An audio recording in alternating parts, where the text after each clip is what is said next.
Hey guys, welcome back. And I've got a bunch of vintage mini bottles of alcohol that I'm going to show you. Now, I don't know much about these bottles. I've done a little research on some of them. But my papa, my grandfather, he was like telling me and my mom the other day, you guys can have them. So, you know me, the collector, and I thought they looked really cool. So, here's one that I found was from like the 60s.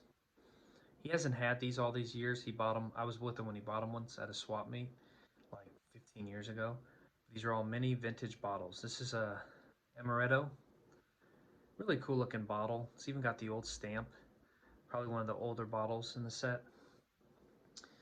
And then, some of these are not so vintage, like the Maker's Mark. I've seen these before. Maybe a little vintage. And then we'll go into some stuff that I've obviously never heard of. Grant's. It's a blended Scotch whiskey.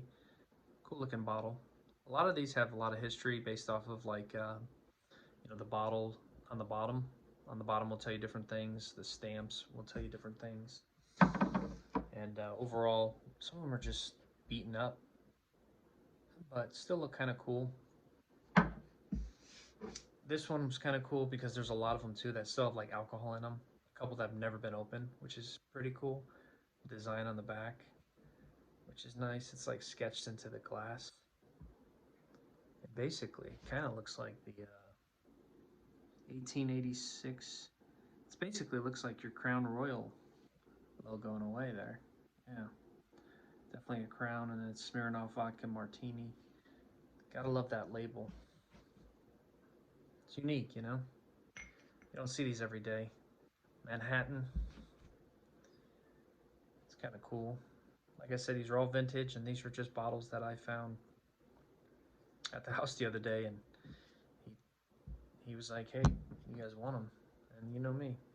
If it's vintage, antique, kind of collectible, I'm probably going to keep it. Some of these are kind of actually worth some money. Like this one's plastic, or no, is it? Yeah, like plastic. But there's another one I saw that was pretty sought after. It was like this one here. It's the Seagram's. It's glass. You can tell the bottle. It's got that cool writing on it, and it's just built different. You know, it's made differently.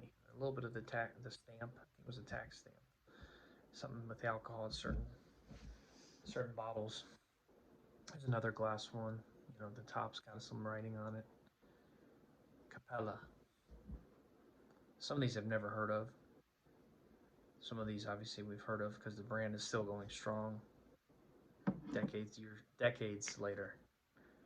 Uh, this looks like it was Pinch. Really cool looking bottle. And there you go. It's a little bit of a by Haig and Haig. It's a Scotland. Okay, so it's a Scottish whiskey. Scottish whiskey. Nice little glass bottle, and the top looks cool too. So as I go through these, like I said, some I'll know a little bit about, some I won't know anything.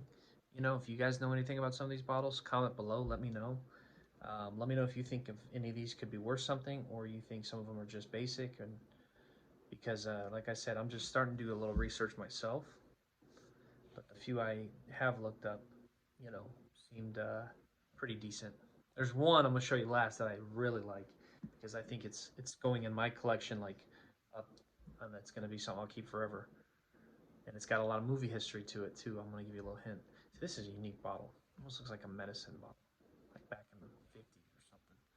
But you know, it's tough because you don't see any logos or writing on it. But just an interesting looking bottle. Galliano. It's a liqueur. New York.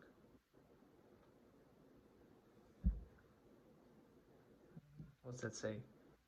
General Store 350. Yeah, I don't know about all that. Maybe it was 350. Maybe this is more modern. Oh, this is also, yeah, Italy.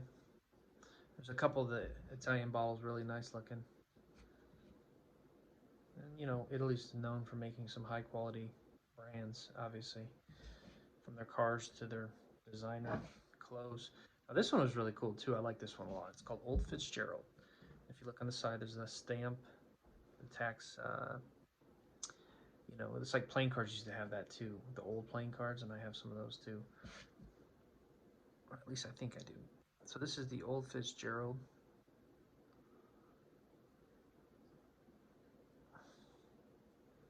Cool looking bottle. Gotta love the little stamp on there. Here's another one. I thought this was neat looking. You guys know anything about this logo right here? Let me know. It almost looks like, it's hard to pinpoint what it is, but if you guys can see that, it's like an angel, and it says 1/8 pint. So that was pretty cool. It's just like a nice little bottle. A little sippy sippy back in the day, you know, the guys pulling it out. This is the same thing we would probably see in the movies. They'd be like, all right, almost like a flask, but it's a bottle, you know. Now this is one of the cool ones too, because this is Stoli, in which they're still going strong. It's not even open, although this piece fell off, but you could tell it doesn't look like it's broken the seal. Um, you know, Stoli's notorious for all their different flavored vodkas, which in reality, this looks like it would be like a peach, but the color could have been faded, and I don't actually see, I take that back. Now it would probably look like a peach, but this just might have been Stoli vodka, straight up, you know, like just a bottle of Stoli, no flavor. And I don't even think they made flavors back then. You know, like I said, some of these bottles could be, you know, from the 80s, some are, I know, from the 60s and possibly 50s. That one I showed you earlier was really old. Oh, this is the one that actually I haven't showed you guys this yet, did I? The Amaretto, was that the first one I showed you? This one I saw online was from the 50s and the 60s, has the stamp. I think this was one of the first ones I showed you. There's a couple of these that look very similar, so. But really cool. Italy again. I really like that bottle because there's that other one. Now this one is just so bizarre because it was in the collection, and you know it's from some tequila from Mexico, and you know they got some good tequila. But let me tell you something, guys. We got a couple worms down at the bottom. Maybe for good luck, huh? All right, so here's the grand finale. Since I think I went through all the bottles. If you watched this movie back in the day, it was called Blade Runner with Harrison Ford. This became iconic. And this is a very expensive vodka. It's called the Smirnoff. I'm not going to pronounce the last part because I don't know how to pronounce it right. But it is a special reserve vodka. And this is number 63. I think there's missing a little bit here, but if you look at the design of the bottle and all the way to the bottle of the sketching, it's very handcrafted. You know, it's like got that nice detail. And the big bottles of these, like on eBay, were like 200 bucks. What I love about this, it's not even open. I mean, as crazy as it sounds, maybe somebody can tell me, like, how long can you keep a bottle of vodka before it goes bad? Like, if this thing was a $200 bottle on eBay empty, I mean, maybe with it full like this,